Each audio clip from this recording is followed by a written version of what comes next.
మన ప్రభువును రక్షకుడు అయిన యేసుక్రీస్తు వారి అతి శ్రేష్టమైన దివ్యనామమున మీ అందరికీ ఉదయకాలము సర్వశుభములు సర్వదీవెనలు దేవదేవుడు అనుగ్రహించునుగాక.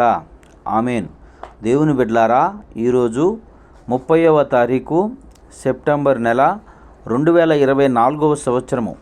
ఈరోజు దేవుని వాగ్దానము 2వ దినవృత్తాంతముల గ్రంథము 29వ అధ్యాయము 11వ వచనము. యెహోవా మిమ్మును ఏర్పరచుకొనెను. దేవుడు తన పరిశుద్ధ లేఖన భాగము నేటి ఉదయకాలము మీ వినికిడిలో మీ జీవితంలో ఈ వాగ్దానం నెరవేర్చబడునుగాక. ఆమెన్. దేవుని బిడ్డలారా, సెప్టెంబర్ మాసమునకు ఇది చివరి దినము. ఈ మాసమంతయు కూడా కష్టాలలో, కన్నీళ్లలో, ఇబ్బందుల్లో, శ్రమల్లో, కన్నీళ్లలో, ఆర్థిక సమస్యలతో కృంగిపోతూ గడిపి ఉన్నారేమో. భయపడవద్దు, దేవుడు మిమ్మల్ని ఏర్పాటు చేసుకున్నాడు.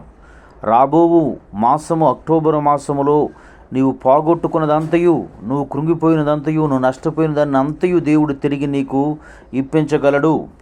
రెట్టింపు ఆశీర్వాదాన్ని దేవదేవుడు ఇవ్వగలడు. ఎందుకనగా ఆయన నిన్ను ఏర్పాటు చేసుకున్నాడు, నిన్ను నియమించుకున్నాడు. నీవు నియమింపబడినటువంటి వ్యక్తివి.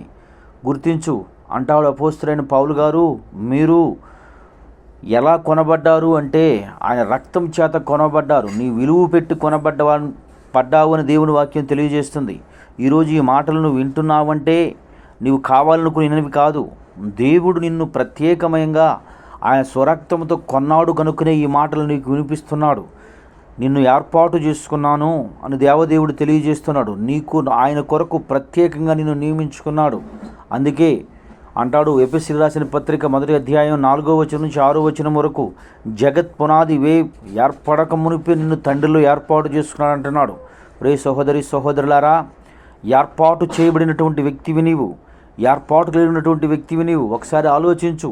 ఈ లోకంలో ఉన్నటువంటి మనందరి జీవితాల్లో ఆయా దేశాలకి, ఆయా రాష్ట్రాలకి, ఆయా జిల్లాలకు, ఆయా నియోజకవర్గాలకి ఒక ఎమ్మెల్యేనో, ఒక జిల్లాకి ఒక ఎంపీనో, ఒక రాష్ట్రానికి ఒక ముఖ్యమంత్రి ఉంటారు.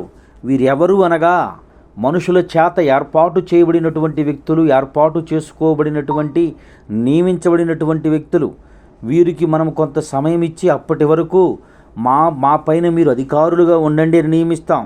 అయితే నీ నియామకం ఎలా జరిగింది అనగా ఆయన జగత్ పునాది వేయబడక మునిపే తండ్రిలో నిన్ను ఏర్పాటు చేసుకున్నాడు. ఈ భూలోకమునకు నీవు రాకముందే ఇర్మియా గారితో సెలవిచ్చినట్టు, తల్లి గర్భమందు రూపముపి నేను ఎరిగితిని అని సెలవిచ్చినట్లు, ప్రియ సహోదరి సహోదరులారా, దేవుడు మిమ్మల్ని ఏర్పాటు చేసుకున్నాడు గనక ఆయన యందు విశ్వాసము, నమ్మిక, విధేయత చూపుతూ ముందుకు కొనసాగండి.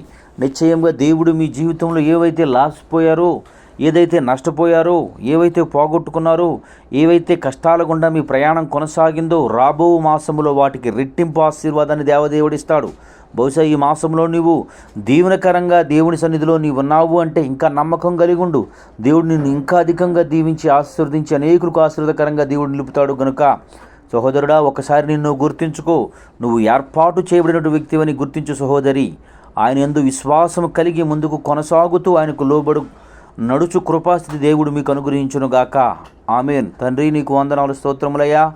నేటి ఉదయకాలమందు ప్రభా, నీ బిడ్డలైన వారు ఎందరు బిడ్డలు ఈ మాటలు వినుచున్నారో వారందరి జీవితములలో తండ్రి ఈ వాగ్దానాన్ని తండ్రి జ్ఞాపకం చేసుకుని నవ్వురు వేసుకుని ముందుకు కొనసాగు కృప దయచేసి నడిపించి నీ కాపుదల్లో భద్రపరచమని యేసయ్య నామం పేరట ప్రార్థన చేయుచున్నాను మా పరమ తండ్రి.